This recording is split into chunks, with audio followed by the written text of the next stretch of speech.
Let's see the following scenes again. Ray Penber passing the ticket gate on his way in, then him boarding the train, and finally the part where he dies on the platform.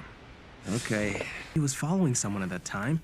I think it's going to be very difficult for us to draw any real conclusions from this blurry video. Then at exactly 4:42 p.m. Oh, thank you very much, Watari. And at 4:42 p.m. he exits the train at Tokyo Station and dies on the platform. And what do you find strange? Yeah, what is it? Did you notice something?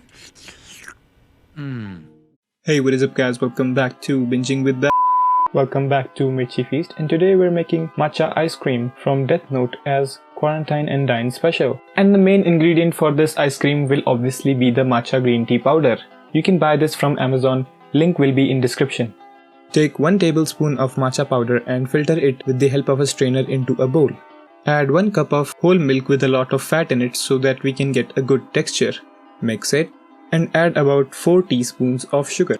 Mix that as well. Pour this mixture through a strainer into a bowl to filter out any big lumps. Add in about this much of Amul fresh cream.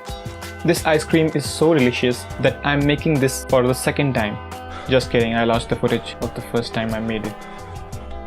Heat this mixture on low flame to reduce it. This will help thicken the ice cream mixture and it will give it a smooth and more creamier texture. It will also help prevent the formation of ice crystals.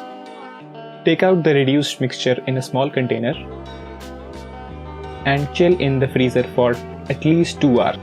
Buy an ice cream cone from the market or just buy an ice cream like I did if you can't find one, and scoop out the ice cream out of the ice cream.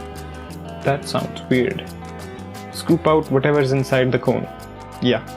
Take the matcha ice cream out from the freezer and proceed to fill it inside the cone. This looks good enough for the thumbnail.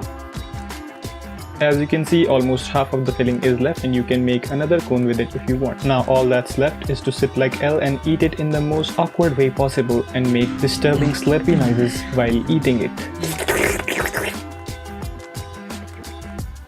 This ice cream has an obvious leafy taste, but most of it tastes like chocolate with a pinch of salt on it, which actually tastes very good.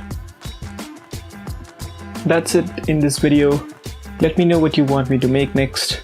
Thanks for watching.